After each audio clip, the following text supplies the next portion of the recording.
Oral questions, questions orales. The honourable member for Portage. Le député de Portage-Lisgur. Le premier ministre a déclaré que le pouvoir d'achat n'avait jamais été aussi élevé depuis des décennies, mais les Canadiens ordinaires savent que ce n'est tout simplement pas vrai. Le groupe Meat Loaf a chanté dans une chanson célèbre que 2 sur 3, ce n'est pas mal. Mais il est certain que 3 sur 4, ce n'est pas bon, surtout lorsqu'il s'agit de déclin économique. Ce premier ministre libéral nous a valu 3 trimestres de croissance économique négative sur 4, faisant de nous le seul pays du G20 en récession. Ce premier ministre va-t-il revenir sur ces politiques coûteuses qui ont provoqué cette crise afin que les Canadiens puissent à nouveau avoir les moyens de vivre? Le ministre des Finances. Monsieur le Président, les conservateurs ne sont pas très heureux aujourd'hui, mais je vais leur donner une bonne nouvelle. En fait, en 2025, le Canada a reçu le plus haut niveau d'investissement étranger direct. Nous avons la deuxième croissance du G7, Monsieur le Président. Nous avons fait des investissements générationnels en logement, en infrastructure, en innovation et en défense, Monsieur le Président. Nous allons construire un Canada fort. Qu'ils se joignent à nous pour construire un Canada fort. Eux, ils sont forts sur les annonces, Monsieur le Président. Les Canadiens rêvaient autrefois d'acheter une maison. Avec ce premier ministre libéral, ils sont trop nombreux à créer des pages GoFundMe simplement pour essayer les produits de première nécessité. En seulement 5 mois, plus de 15 000 Canadiens ont dû demander de l'aide à des inconnus en ligne pour subvenir à leurs besoins fondamentaux. Les banques alimentaires sont débordées. Il suffit d'une urgence pour que des familles se retrouvent réduites à quémander de l'aide. Si le premier ministre pense que son plan fonctionne, il se trompe. Le premier ministre va-t-il enfin admettre que son plan d'accessibilité au logement a échoué ou considère-t-il désormais que GoFundMe suffit? L'honorable ministre des Finances. Monsieur le Président, les Canadiens ne veulent pas un autre clip ou une autre question, ils veulent des mesures. Monsieur le Président, c'est exactement ce que nous faisons de ce côté-ci de la Chambre. Les Canadiens sont préoccupés par les coûts du logement, de l'épicerie et de l'essence. Et nous nous sommes attaqués à ces frais. Nous avons fait des investissements records en logement abordable. Nous venons d'accorder l'allocation à l'épicerie pour 12 millions de Canadiens et nous avons suspendu la taxe d'accise sur l'essence. Nous comprenons ce que veulent les Canadiens et nous offrons des résultats aux Canadiens. L'honorable député de Montmorency-Charlevoix. Président, le premier ministre a affirmé ici en cette Chambre que le coût de la vie est à son meilleur depuis 10 ans, mais les citoyens, eux, ils vivent une autre réalité. Il y a un article de Radio-Canada qui nous révèle que certains sont même rendus à faire des campagnes GoFundMe pour payer les besoins essentiels. 15 000 campagnes de financement ont été créées pour aider les citoyens à payer leur épicerie, leur loyer et même certaines urgences médicales, pendant que les Québécois font des demandes de charité pour survivre. Et après 11 ans à dépenser sans compter, est-ce que les libéraux vont avouer que la crise actuelle, ils l'ont fortement accélérée? L'honorable ministre des Finances. Monsieur le Président, ce que les gens à la maison voient aujourd'hui, c'est de l'hypocrisie conservatrice, Monsieur le Président. Où étaient les membres conservateurs quand on a lancé l'allocation canadienne pour enfants? Nulle part. Où étaient les conservateurs pour le programme national d'alimentation scolaire? Où étaient les conservateurs durant la prestation canadienne pour les personnes handicapées? Où étaient les conservateurs pour l'allocation canadienne pour l'épicerie et les besoins essentiels? Où étaient les conservateurs pour le programme d'apprentissage de garde des jeunes enfants? Où étaient les conservateurs pour l'allocation canadienne pour les travailleurs? Monsieur le Président, ils étaient nulle part alors que nous étions là pour les Canadiens. Le député de Montmorency-Charlevoix. Monsieur le Président, il se lève ici pour nous parler de programme quand nous, on leur demande d'arrêter de faire ce qui ne fonctionne pas puis de prendre des décisions pour que les citoyens y arrivent finalement. Mais on va en regarder un de leurs fameux programmes. Dans les faits, leur programme pour l'épicerie va donner 16,50 2 fois par année à des citoyens qui gagnent 53 000 $. Mais l'épicerie, elle a monté de 1 000 $ en 1 an pour une famille de 4. Est-ce que le premier ministre peut se connecter sur le vrai monde, voir leur politique et annuler tout ce qu'ils font depuis 1 an de dépenses qui font en sorte que le Canada est en récession? Honorable ministre de la Transformation du gouvernement. Monsieur le Président, ce qui ne fonctionne pas, pour répondre à mon collègue, c'est des conservateurs qui se lèvent, qui prétendent avoir toute l'empathie du monde, mais qui, à chaque détour, quand vient le temps de voter pour des mesures concrètes qui aident leur monde, ils votent contre. Puis je l'invite à faire les mathématiques dans son comté pour l'allocation canadienne pour enfants contre laquelle il a voté. 13 245 familles qui se séparent 80 millions, qui fassent un calcul, puis qui se lèvent, puis qui viennent me dire que ça n'a pas d'impact dans la vie de son monde. Merci. La députée de Lakeland. Le premier ministre dit que l'abordabilité s'est améliorée, mais il devrait le dire aux 1,5 million de Canadiens au chômage, ceux qui sont anxieux par rapport à leurs finances et ceux qui doivent utiliser GoFundMe. Les dépenses inflationnistes font augmenter le coût de la vie. Les droits anti-développement font fuir les emplois et les investissements. Le Canada est le seul pays du G20 en récession. Quand le premier ministre va-t-il revenir sur ses politiques afin que les Canadiens ici puissent réussir et non pas seulement survivre? L'honorable ministre de l'Énergie. Merci, Monsieur le Président. Mon collègue, le ministre des Finances, n'est pas le seul à avoir de bonnes nouvelles aujourd'hui. J'aimerais vous dire que 2000 travailleurs travaillent fort pour produire du GNL en 2027. 1000 travailleurs aussi pourront nous offrir du GNL en 2028 et le projet Sunrise va commencer à être exécuté et cela donnera du travail à plus de 1000 travailleurs. Le député de Lakeland. Le fait est que plus de Canadiens ont recours aux banques alimentaires. Dans un an, le premier ministre a dépensé 1 million de dollars sur des traiteurs de luxe. Ça pourrait nourrir une famille de 4 pendant 55 ans.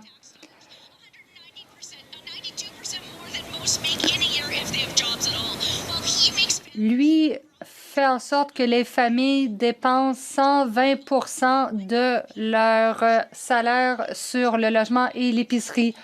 Quand va-t-il changer ses politiques afin que les Canadiens puissent avoir les moyens de vivre? Monsieur le Président, les Canadiens sont confus. Toutes les fois que nous proposons des mesures pour aider les Canadiens vulnérables, que ce soit la prestation pour l'épicerie, les soins dentaires, l'allocation canadienne aux enfants, les conservateurs votent contre. Nous avons été attaqués par des tarifs illégaux. Que font les conservateurs? Ils disent qu'on s'en reporte pour rien. Lorsqu'on prend des mesures et quand le premier ministre va à l'étranger pour ramener des emplois et des investissements, les conservateurs sont contre. Je pose la question. Que défendent les conservateurs? Le député de Berthier-Masquinongé. Monsieur le Président, nouveau jour, nouvelle dérive antidémocratique du premier ministre. Aujourd'hui, il bâillonne l'opposition pour faire passer C-22 qui contient des atteintes majeures à la vie privée. Hier, il imposait un autre bâillon sur C-30 qui lui permet de réautoriser des pesticides interdits par Santé Canada. C'est simple. Depuis le 1er juin, le premier ministre a imposé le bâillon sur pas moins de 9 projets de loi, Monsieur le Président. Ce premier ministre muselle tous les parlementaires qui veulent faire leur travail. Est-ce qu'il sait que sa majorité ne le dispense pas de respecter la démocratie? Oh, bravo! Honorable leader du gouvernement à la Chambre. Monsieur le Président, je sais que le Bloc québécois a besoin de changer le sujet, mais on va malheureusement devoir revenir sur sa décision de répondre à l'appel de la Maison mère de Québec et de s'opposer. Le chef du Bloc québécois, on va devoir s'opposer à Alto, s'opposer à ses 51 000 emplois, s'opposer à la plus grande réduction de gaz à effet de serre d'un seul projet d'infrastructure de l'histoire du Canada. Le Bloc renonce à son engagement électoral en faveur d'Alto pour répondre au PQ, Monsieur le Président. Honorable député de Berthier-Masquinongé. Monsieur le Président, avec des mauvais projets, on ne va pas chercher d'appui. Monsieur le Président, le premier ministre est majoritairement en voyage, mais aussi en chambre majoritaire. Tous ces projets qui lui sont déjà certains de passer. Tout ce qu'il fait avec ses bâillons à répétition, c'est empêcher les parlementaires de faire leur travail.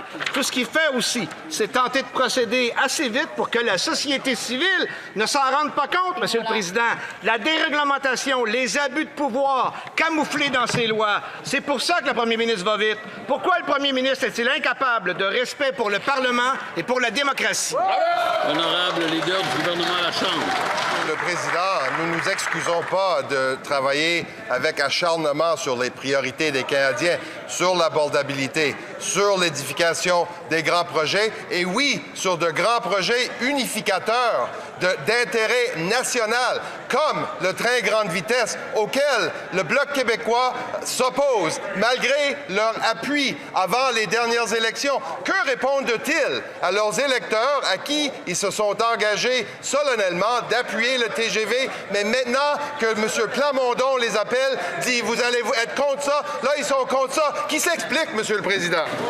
L'honorable député de Beauharnois-Salaberry-Soulanges-Huntington. Monsieur le Président, imposer le super bâillon sur C-22, c'est une dérive autoritaire. Tout le monde s'entend qu'il faut retravailler le projet de loi qui facilite la surveillance des citoyens et qui brime leur vie privée. Ça force les entreprises à collecter les données des citoyens pour les transmettre aux forces policières. Ça force les entreprises de télécommunications à localiser en tout temps les citoyens sans leurs accords. Bref, le fédéral veut créer une porte d'entrée dans tous nos téléphones. Comment peut-on précipiter par bâillon l'adoption d'un projet de loi qui va aussi loin? De la transformation du gouvernement. Merci beaucoup, Monsieur le Président. Puis je remercie ma collègue pour sa question, mais je ne vais pas, puis pour reprendre un petit peu ce que le leader disait, je ne vais pas m'excuser qu'on soit pressé ici d'agir pour les Québécois, d'agir pour les Canadiens, comme on l'a fait, Monsieur le Président, dans les derniers mois, avec une entente de 10 milliards en infrastructures avec le Québec pour bâtir du transport collectif, bâtir des infrastructures pour nos villes, ce qui nous est demandé. Puis on ne va pas s'excuser non plus, Monsieur le Président, d'aller de l'avant avec un projet qui est immense pour le Québec, le projet de train grande vitesse, où je vois que le Bloc québécois, fidèle à la Maison-Mère à Québec, s'oppose à ce projet vital pour le Québec, pour le développement économique de chez nous. Merci beaucoup. La députée de Calgary-Mindapour. Le commissaire à l'information indépendante du Canada a déclaré qu'elle était déçue par les modifications apportées par les libéraux pour restreindre l'accès à l'information.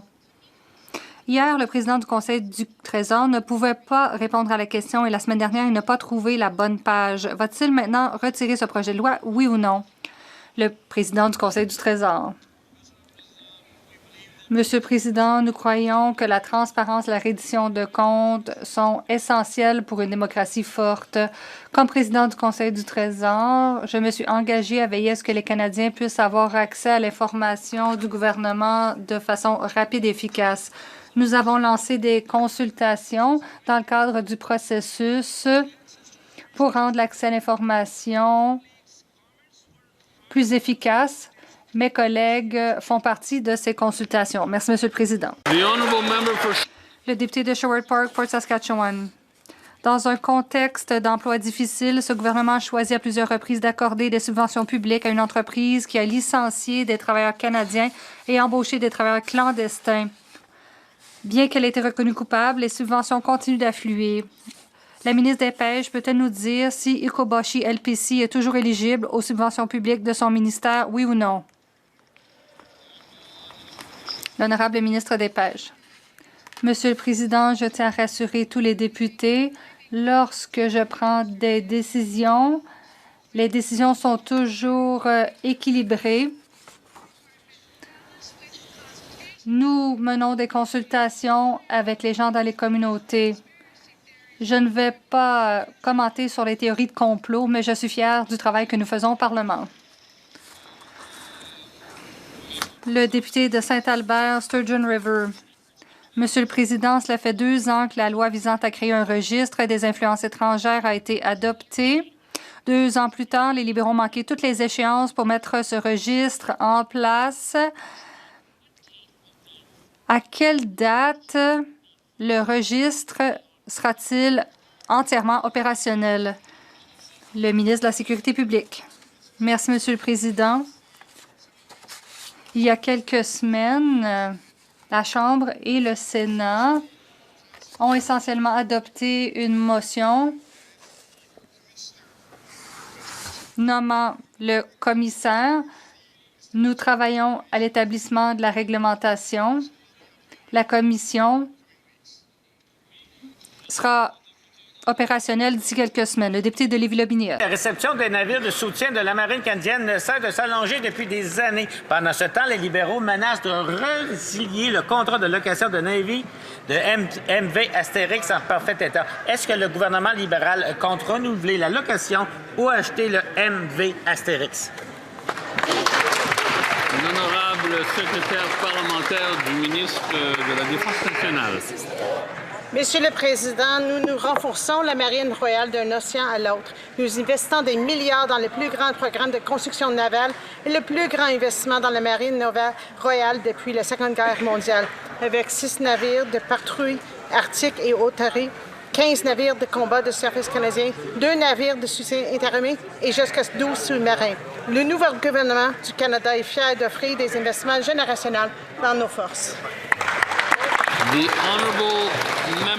Le député de Calgary-Héritage.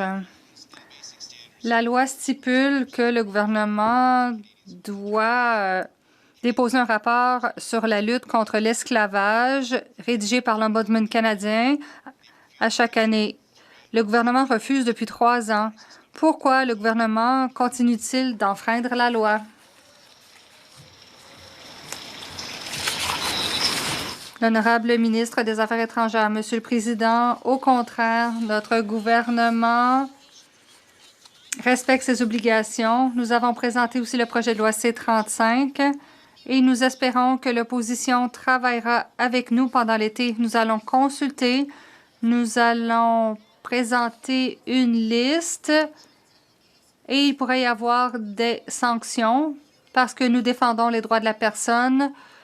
Nous défendons les droits des gens qui sont assujettis à l'esclavage dans la chaîne d'approvisionnement. La députée de Nanaimo, Lady Smith.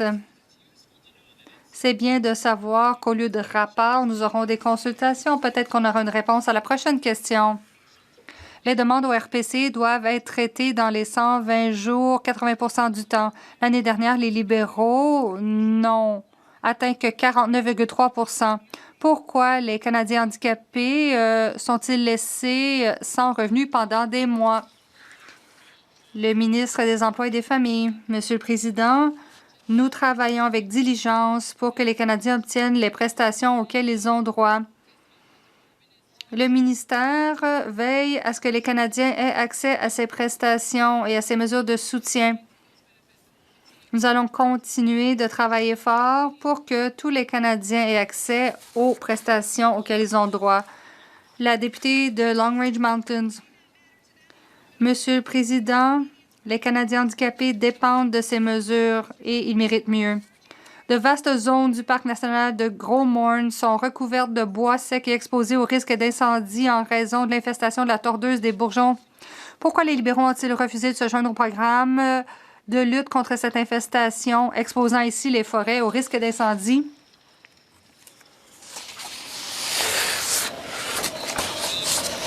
Le ministre de l'Environnement. Monsieur le Président, Parc Canada prend cette infestation au sérieux, tout comme le contrôle des incendies de forêt. Nous prenons des mesures dans tous nos parcs nationaux pour les protéger des incendies. L'honorable député de Shefford. Monsieur le Président, à 2 semaines du 1er juillet, des centaines de personnes demeurent incapables de se loger et sont à risque d'itinérance. Les villes investissent pour contrer la crise sans précédent de l'itinérance, notamment Montréal qui a triplé son budget. Le Québec a également bonifié ses enveloppes dans ses budgets. Le seul gouvernement qui ne fait aucun effort supplémentaire, c'est le fédéral. Tout ce qu'Ottawa a fait, c'est reconduire son programme d'initiative de lutte contre l'itinérance qu'il avait lui-même irresponsablement supprimé. À 2 semaines du 1er juillet, est-ce que les libéraux vont bonifier leur financement? Bravo! L'honorable secrétaire parlementaire du ministre du Logement et des Infrastructures. Merci beaucoup, Monsieur le Président. Je trouve ça intéressant, les propos de ma collègue, alors que c'est très bien qu'on focus sur trouver des solutions pour l'itinérance. Elle est avec moi, d'ailleurs, sur le comité humain où on discute de ça. Et c'est aussi très bien qu'on a mis de l'avant Maison Canada, pour lesquelles on a mis plus d'1 milliard de dollars pour des maisons de transition. Il y en a déjà plus de 1000 unités qui ont été annoncées. On travaille fort sur cet enjeu. Ça, c'est en plus de tous les programmes qu'on a mis de l'avant, le programme d'alimentation scolaire pour les enfants. On a fait la baisse d'impôts. On est là pour aider les Canadiens et pour l'abordabilité, Monsieur le Président. Alors, je ne sais pas pourquoi ils ne sont pas en appui avec nous. Merci. L'honorable député d'Abitibi-Témiscamingue. Pourquoi, Monsieur le Président? Parce que l'itinérance a augmenté de 20 % au Québec et de 199 % en Abitibi-Témiscamingue. Pendant que les campements sont devenus une réalité permanente.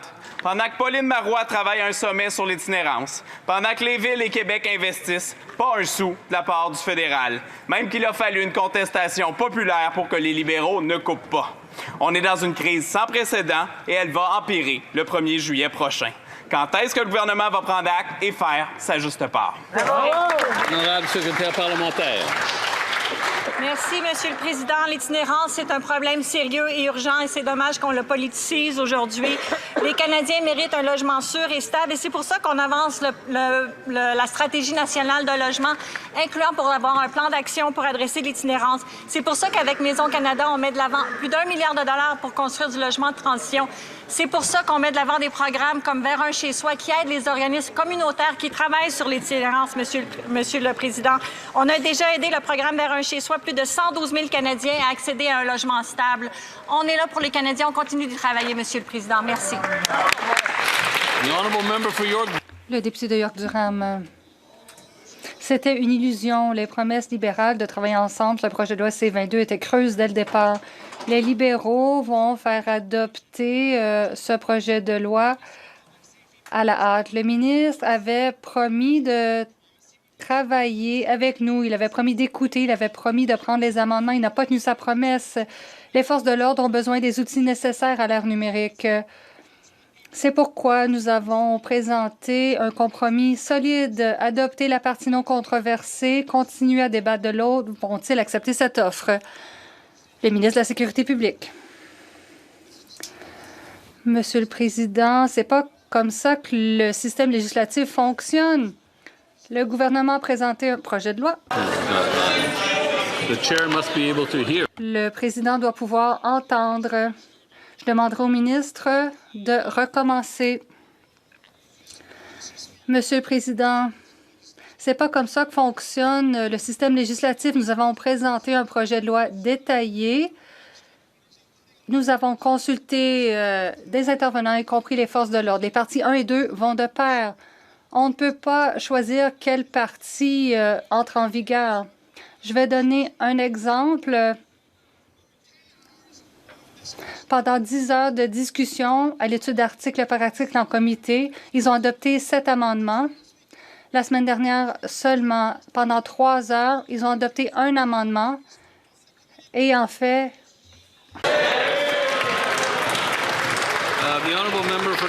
le député de Kamloops, Thompson-Nicolas, c'est pas comme ça que le système législatif fonctionne. C'est ce que vient de dire le ministre. Je vais lui dire quelque chose. Les Canadiens ne prennent pas leurs ordres du Parti libéral. Les conservateurs ne prennent pas d'ordre du Parti libéral. Nous allons examiner les projets de loi à la loupe. Monsieur le Président, nous avons entendu les Canadiens, des Canadiens préoccupés par les aspects Big Brother de ce projet de loi. Nous avons entendu des organismes des libertés civiles, des experts, des universitaires qui nous disent qu'il faut adopter la partie 1 et étudier davantage la partie 2. Pourquoi n'acceptent-ils pas notre offre? Le secrétaire d'État à la lutte à la criminalité. Monsieur le Président, ce député conservateur ne vise pas à examiner le projet de loi. Oui, on est ouvert aux examens. Nous avons amendé nombre de nos projets de loi, y compris le projet de loi C-22. Mais le projet de loi C-22 est un projet de loi que nous avons tenté de présenter plusieurs fois. Je sais que les conservateurs reconnaissent que nous avons besoin d'outils modernes pour lutter contre le terrorisme, pour lutter contre le crime organisé, mais ces conservateurs s'opposent à tout. La semaine dernière, ils se sont opposés aux peines plus sévères pour les prédateurs d'enfants.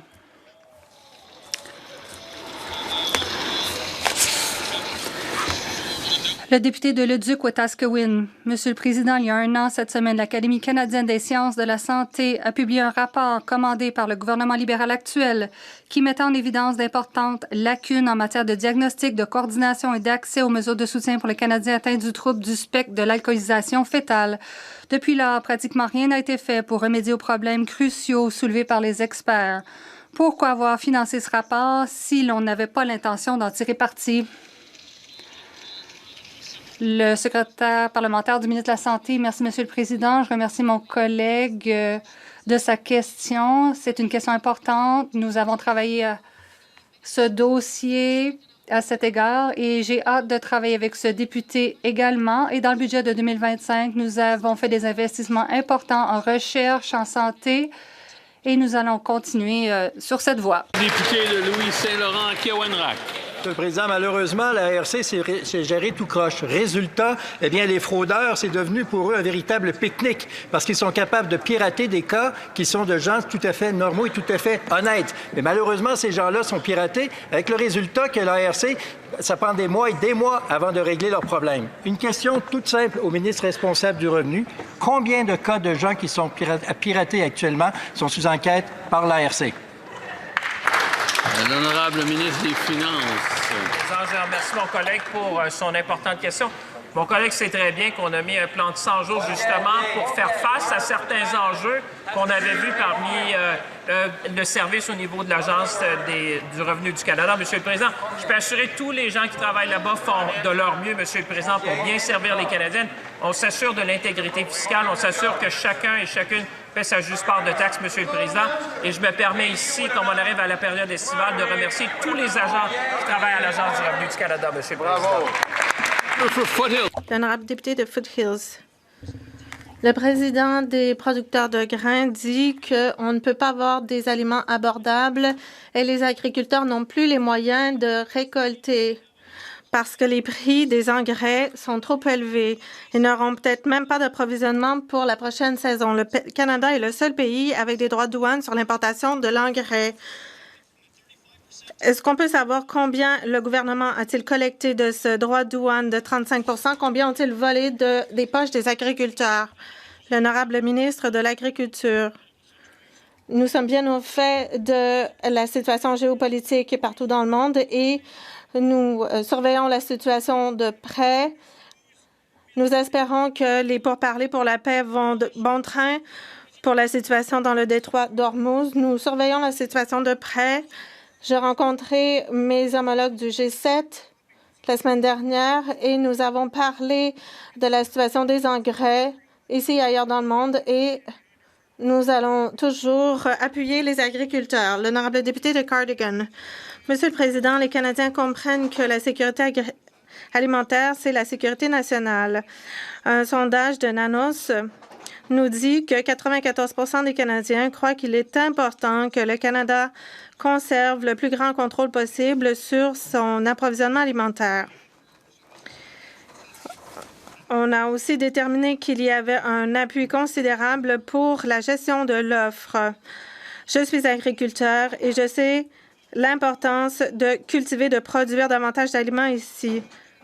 Le premier ministre a révélé la stratégie de sécurité alimentaire la semaine dernière.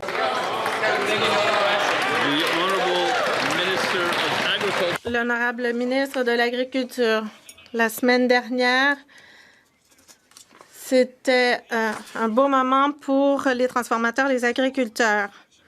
Nous voulons trouver des solutions ici à la maison pour améliorer l'accès et l'abordabilité, des investissements de 3 milliards de dollars et ce qui nous permettra de gérer des difficultés dans l'abordabilité des aliments. Nous aurons un système pour appuyer les transporteurs, les producteurs, une sécurité alimentaire au Canada signifie davantage d'accès pour tous, davantage de contrôle pour nous au Canada. Charlebourg, Côte-Saint-Charles. Monsieur le Président, le lac Saint-Charles est la source d'eau potable de près de 300 000 citoyens de la région de Québec. En 2019-2021, j'ai proposé un investissement fédéral de 200 millions pour protéger cette ressource, une proposition appuyée par l'ancien ministre et actuel député de Québec-Centre. 7 ans plus tard, rien n'a été fait. Est-ce que la secrétaire à la Nature pourrait nous dire pourquoi les libéraux ont abandonné cet investissement primordial pour la protection du lac Saint-Charles et de l'eau potable de Québec? Bravo! L'honorable ministre de la Transformation du gouvernement. Merci beaucoup, Monsieur le Président. Je veux remercier mon collègue avec qui, sur plusieurs enjeux, c'est un plaisir de travailler avec dans la région de Québec. Puis ça va me faire plaisir sur cet enjeu spécifique de lui revenir puis qu'on en discute. La seule chose, par exemple, que je mentionnerais, c'est qu'il y a des enjeux sur lesquels on aimerait pouvoir travailler avec les collègues dans la région de Québec. Je pense entre autres au tramway. Je suis content de voir qu'il s'est rallié dernièrement 2,75 milliards pour le projet de tramway à Québec qui va être fondamental, créer des bons emplois pour notre monde. Puis par rapport au reste, ça va me faire plaisir de travailler avec lui. Merci beaucoup, Monsieur le Président. L'honorable député de Prince George, Peace River, Northern Rockies. Comme vous l'entendez de mes collègues du Québec, ce n'était pas une très bonne réponse à cette question. Les documents des libéraux confirment que 18 des armes à feu confisquées par la saisie d'armes à feu des libéraux sont des fusils de calibre 22 qu'on utilise pour tirer sur des canettes. Pourquoi les gouvernements gaspillent autant d'argent pour récupérer ces armes plutôt que de dépenser pour mettre des criminels en prison? L'honorable ministre de la Sécurité publique, malheureusement, il continue de répandre la mésinformation à propos des armes à feu. Des dizaines de milliers d'armes ont fait l'objet d'une déclaration par les Canadiens et nous...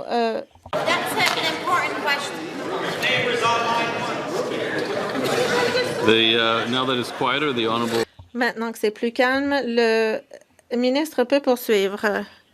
Monsieur le Président, la mésinformation continue d'être répandue à propos des armes à feu. Plus de 140 000 armes à feu ont fait l'objet de déclarations de la part de leurs propriétaires ou de la part d'entreprises. Nous sommes en train de les récupérer. Nous avons investi dans les organismes d'application de la loi et nous avons davantage d'agents de l'Agence des services frontaliers. Le député de Brandon Souris. On ne peut pas faire confiance à ce ministre. Wab Kinew du Manitoba, le premier ministre du Manitoba, a dit que le premier ministre exige que le GNL soit expédié du port de Churchill d'ici 2030. Est-ce vrai? Oui. Est-ce vrai? Oui ou non? L'honorable leader du gouvernement à la Chambre.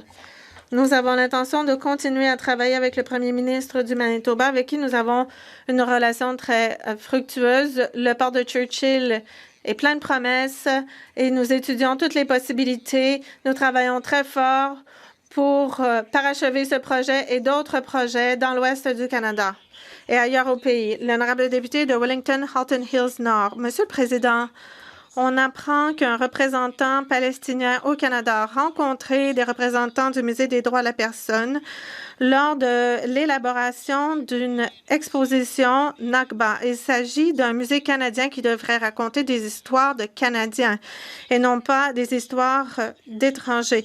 Le ministre est-il au courant de ces réunions? Pense-t-il que ces réunions sont appropriées et va-t-il retarder l'ouverture de cette exposition en attendant une enquête complète? L'honorable ministre du Patrimoine canadien. Merci, Monsieur le Président. Je suis au courant de ces allégations. Je pense que le député se joindra à moi pour dire que ce n'est pas au ministre de dicter à des musées ce qui devrait être exposé. L'honorable député de Bull River. Monsieur le Président, il évite de répondre. Les vétérinaires et des techniciens en animalerie.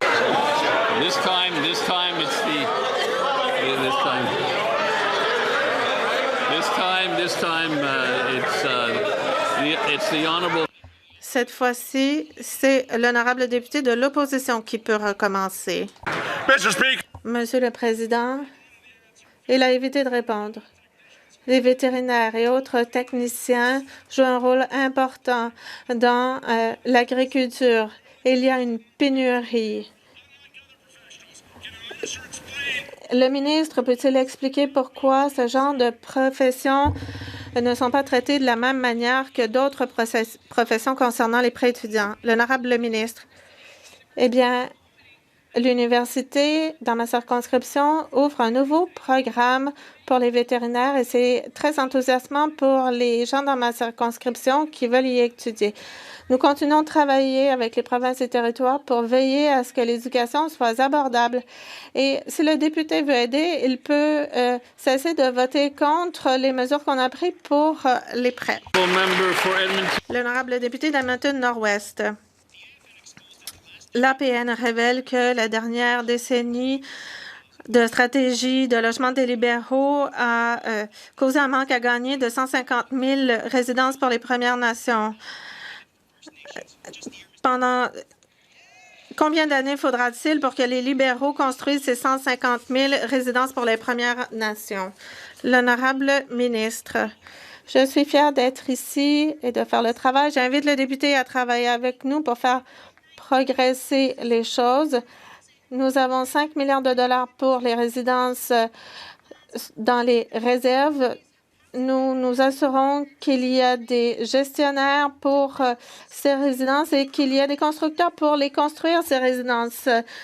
Nous offrons aussi les ressources nécessaires pour faire le travail. Seulement notre gouvernement y est arrivé. On n'a sûrement qu'à observer le bilan de l'autre côté, qui n'est pas très élevé. L'honorable député de Cambridge. Monsieur le Président, 5 membres du Conseil des vétérans ont démissionné à cause de paperasse et du manque d'action. Certaines sont des survivantes de traumatismes sexuels dans l'armée. Pourquoi la ministre a-t-elle rompu ses promesses? Pourquoi a-t-elle refusé d'agir? Pourquoi a-t-elle abandonné ses vétérans? L'honorable ministre des Anciens combattants. Monsieur le Président, je remercie toutes les femmes du Conseil des vétérans pour leur travail et pour les conseils qu'elles offrent. Leur expérience informe et éclaire nos conversations. Et je respecte toutes les décisions de toutes les vétérans qui choisissent de passer à autre chose. Et j'accueille favorablement leurs conseils. L'honorable député de Parry Sound Muskoka. Les acheteurs et les constructeurs résidentiels en Ontario attendent encore que le gouvernement fédéral parachève les réglementations pour mettre en œuvre le rabais sur la TPS pour les nouvelles résidences. Et donc, tout ça cause plus de confusion dans le marché et les acheteurs, les constructeurs sont dans l'incertitude. À quelle date le gouvernement libéral va-t-il tenir sa promesse? Juste une date. L'honorable ministre des Finances. Monsieur le Président, j'ai une réponse simple.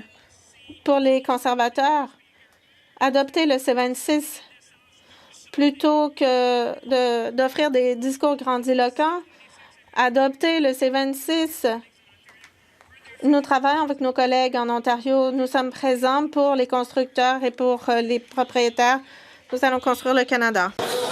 Monsieur le Président, la semaine passée, j'ai mentionné ici qu'une entreprise de chez nous, Porte Garaga, a transmis au gouvernement des preuves accablantes que des portes de garage importées de la Chine contiennent des substances nocives et toxiques qui sont interdites au Canada. Malgré ces avertissements, pourquoi la ministre de la Santé n'a rien fait encore?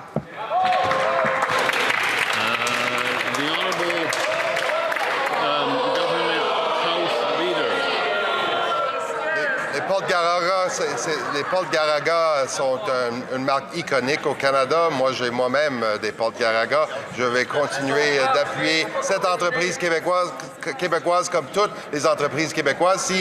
Si les Porte Garaga ont un enjeu avec le gouvernement, qu'ils nous le fassent parvenir et je vous assure qu'on va le faire très rapidement. L'honorable député de Scarborough Sud-Ouest. Merci, Monsieur le Président. Les Canadiens ne peuvent pas profiter pleinement de l'économie numérique s'ils n'y ont pas confiance. Et s'ils n'ont pas confiance aux règles qui régissent la collecte d'informations personnelles, qui n'ont pas tenu le rythme de la technologie. C'est ce qu'on reconnaît dans la loi visant à protéger la vie privée et les données pour les consommateurs. Et ainsi, on donnera aux Canadiens les outils dont ils ont besoin pour reprendre le contrôle sur leurs données. Le ministre de l'Intelligence artificielle peut-il expliquer comment ce projet de loi protégera les Canadiens et leurs données? L'honorable ministre.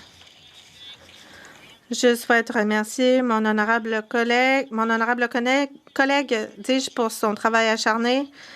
La stratégie d'intelligence artificielle pour tous vise à donner des possibilités. Le premier pilier porte sur la confiance pour protéger nos enfants, pour protéger la vie privée et les renseignements personnels. Et nous allons donner le droit aux citoyens d'obtenir la suppression de données, de faire supprimer des hypertrucages. C'est ce que souhaitent les Canadiens et le commissaire à la vie privée appuie l'initiative. L'honorable député de Calgary-Nose Hill. Combien de citoyennetés ont été émises à des non-citoyens depuis l'adoption de ces droits et combien d'autres certificats seront-ils émis dans les 5 prochaines années? L'honorable ministre de l'Immigration. Merci, Monsieur le Président. J'ai été claire. Ce n'est pas parce qu'on a un ancêtre canadien qu'on est admissible à la citoyenneté. Il faut prouver un lien avec le Canada pour chaque génération. Les sites web de généalogie ne suffisent pas comme preuve. Mon but, c'est de protéger le programme de citoyenneté et je ferai tout en mon possible pour le protéger. Mégantic érable, Claude Binière. Le Canada est un pays de lacs, de montagnes et de rivières. Pourtant, de plus en plus de pêcheurs, de pagayeurs, de plaisanciers craignent de perdre l'accès aux lacs du Québec. Pendant que les accès publics disparaissent ou deviennent hors de prix, les libéraux, eux, ils regardent ailleurs puis ils laissent les municipalités se débrouiller toutes seules. Pourtant, les eaux navigables appartiennent à tous les Canadiens. Quand le gouvernement libéral va-t-il agir pour protéger un accès équitable à tous? Bravo! L'honorable secrétaire d'État à la Nature. Merci, Monsieur le Président. En effet, c'est une question importante qui est soulevée par mon collègue et effectivement, les lacs, les rivières sont une richesse importante pour les Canadiens. C'est d'ailleurs pour ça qu'on investit dans la stratégie pour la nature, pour protéger 30 des terres et de nos eaux.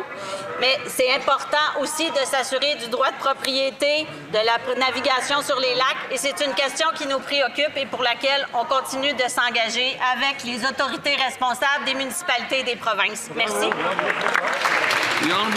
L'honorable député de Calgary-Mandapore. En juillet, des milliers de fonctionnaires fédéraux retourneront au bureau 4 jours par semaine, mais certains ministères disent qu'il n'y a pas assez d'espace de bureau. Question au président du Conseil du Trésor. Combien d'employés n'auront pas de bureau pour travailler le mois prochain? L'honorable ministre de la Transformation du gouvernement. Thank you very much, Mr. Merci beaucoup, Monsieur le Président. Je veux remercier ma collègue pour sa question. Elle est importante parce que nous préparons le terrain pour le retour au travail 4 jours semaine pour la fonction publique. Mon ministère, en collaboration avec le secrétariat du Conseil du Trésor, travaille sans relâche pour veiller à ce que les fonctionnaires aient les outils dont ils ont besoin pour faire le travail important qu'ils font. L'honorable député de Winnipeg-Sud. Monsieur le Président, pendant trop longtemps, les Premières Nations n'ont pas eu accès à l'eau potable comme le méritent toutes les collectivités. Le ministre aux services autochtones peut-elle expliquer comment le C-37... Je demandais aux députés de s'arrêter. J'ai seulement pu entendre le début de sa question. Peut-être qu'il peut reprendre du début. Monsieur le Président, pendant trop longtemps, trop de Premières Nations n'ont pas eu accès à l'eau potable comme le méritent toutes les collectivités. Est-ce que la ministre aux services aux Autochtones peut nous expliquer comment le C-37 renforcera la compétence des Premières Nations sur les sources d'eau tout en faisant en sorte que les communautés aient accès à de l'eau potable partout au pays? L'honorable ministre, je veux remercier mon collègue pour cette question importante. Le C-37 fera en sorte que les Premières Nations aient l'autorité pour faire en sorte qu'ils aient accès à l'eau potable dans leur collectivité en affirmant la compétence sur les sources d'eau et en assurant les bonnes infrastructures pour l'eau potable. The member for Winnipeg Centre is... La députée de Winnipeg Centre ne permet pas à la ministre de répondre à la question. Minister, continue, please. La ministre peut poursuivre. Je ne vous entendais pas. Je reprends du début. The authority, clear standards and historic funding and sustained support is at the core. Le soutien soutenu est au cœur de ce projet de loi, en plus des compétences, et nous voulons faire en sorte qu'il y ait des compétences pour les sources d'eau et que les Premières Nations puissent gérer ces sources d'eau en fonction de leur réalité. L'honorable député de Elgin-St. Thomas, London Sud. Quel gâchis, Monsieur le Président. Moi, je me sens mal pour le premier ministre. Il doit travailler avec ce Conseil des ministres. La députée a dit qu'elle n'avait aucune idée de la question avant de répondre. Le ministre de la Sécurité publique refuse d'écouter les préoccupations des Canadiens sur C-22 et il veut quand même faire adopter le projet de loi. Je pense qu'on avait quelqu'un qui performait bien avec le président du Conseil du Trésor qui a trouvé ses notes, mais il n'avait toujours pas de réponse. Le premier ministre est-il content de son Conseil des ministres parce que les Canadiens, eux, ne le sont pas? L'honorable leader du gouvernement à la Chambre.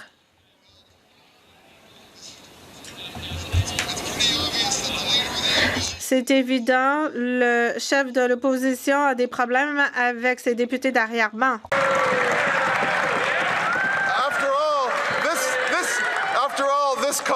Après tout, le collègue était quelque part dans un chalet. Il a rédigé la biographie du chef de l'opposition et voyez-vous ce qu'il a obtenu en retour? Le premier ministre nous représente très bien sur la scène internationale et il a confiance tout à fait en son équipe, en ses 174 députés.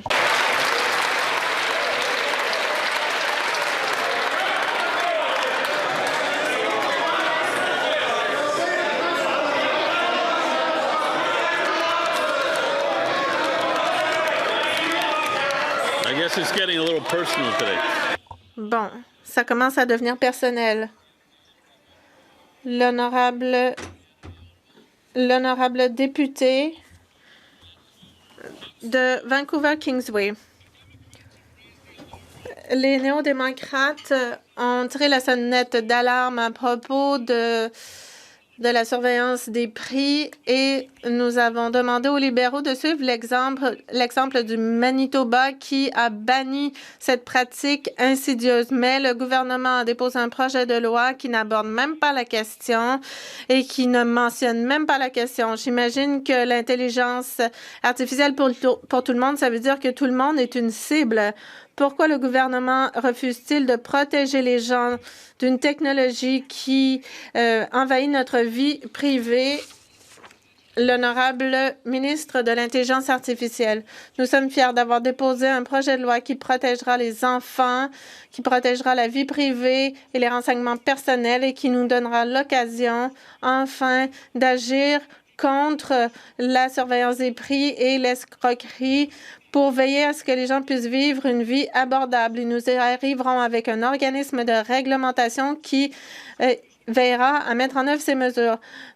Le commissaire à la vie privée dit qu'il s'agit d'une étape clé pour la vie privée au Canada. J'accueille favorablement cette proposition de reconnaître la vie privée comme un droit fondamental. J'accueille la protection pour les enfants aussi dans le projet de loi. L'honorable député de Rosemont-la-Petite-Patrie. Franchement, personne ne peut croire cette réponse-là.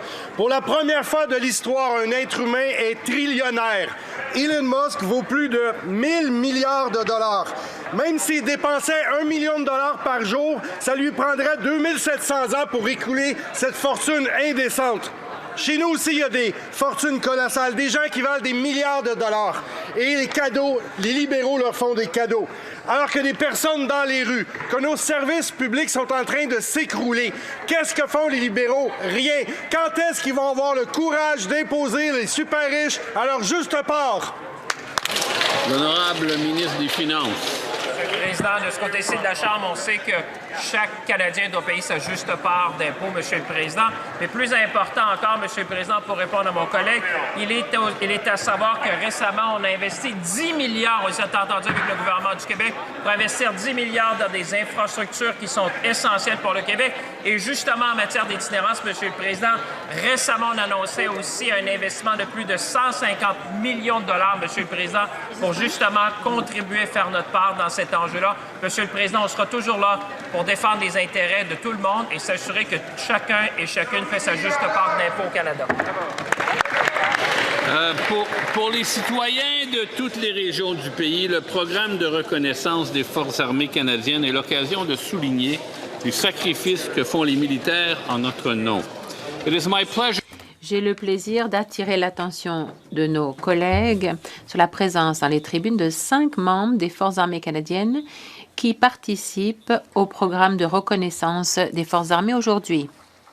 Adjudant Marjolaine Fournier, lieutenant-colonel Christopher Michaud, sergent Marilyn Martin, Chief Warrant Officer René Gagnon, and Ranger Tara Gull.